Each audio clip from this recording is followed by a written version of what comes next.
commencé l'accordéon à l'âge de 8 ans déjà. Et en fait, j'ai commencé grâce au carnaval d'Orsières. Tu as connu les carnavals d'Orsières il y a 20-25 ans en arrière. Il y avait les grands accordéonistes de France qui étaient là. Un à l'Edelweiss, un à l'École-Ornier. C'était vraiment la guerre entre les carnavals. Et puis du coup, on avait tout le temps les meilleurs accordéonistes. Et moi, quand je sortais le mardi après-midi au carnaval, j'étais en admiration devant l'accordéoniste. Puis un jour, j'ai voulu faire de l'accordéon. J'ai dit à ma maman, moi, je veux faire ça. Alors, à 8 ans, j'ai commencé à Orsières, chez Éric Levet. L'accordéoniste, maintenant il est parti au Brésil, il fait des transferts de joueurs de foot et tout ça. Mais voilà, j'ai commencé avec lui. Et puis après, j'avais une autre prof qui venait à Orsières qui s'appelle Véronique Siguen, Joris, une fille d'Orsières aussi.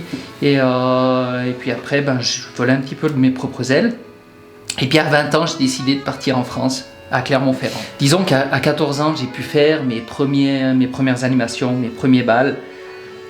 Puis voilà, pour moi, c'était presque un peu normal. Un accordéoniste, c'était fait pas pour être dans sa maison et puis jouer de l'accordéon pour lui, mais c'était pour partager.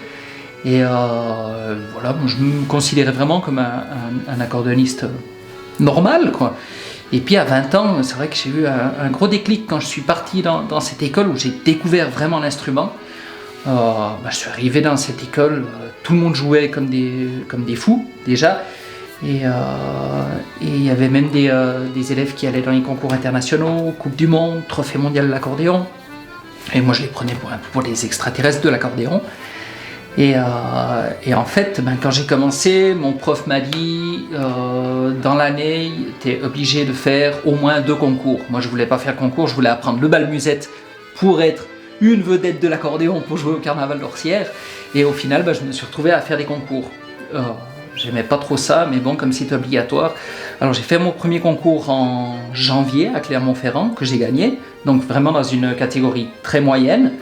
Et là, mon prof a dit à mes parents, maintenant, on va dans les concours internationaux. Alors pour moi, en 6 mois, d'avoir eu une progression comme ça, je me suis dit, il y a peut-être quelque chose, quoi.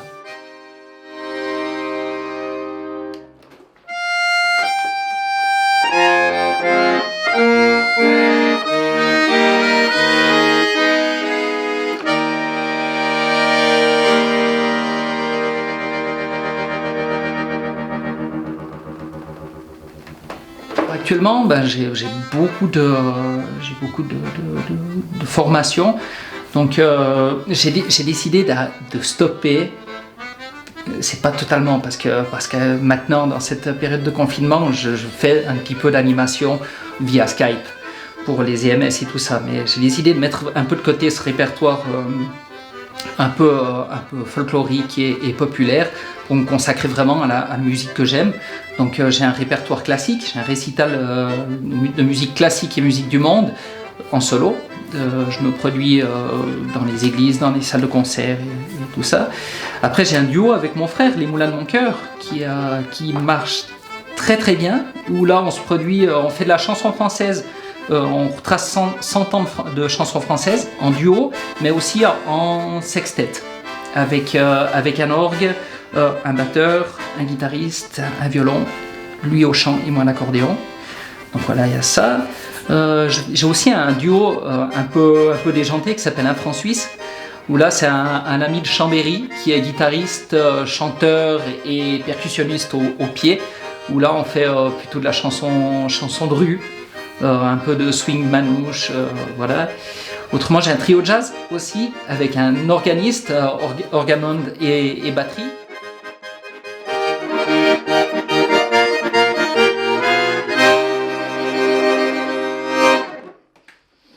Craquement, griffes, brisure et roc, gouffre, terreur, souffle, foudre, torrent. Tout ça, on va le faire en direct, en fait. Rocher.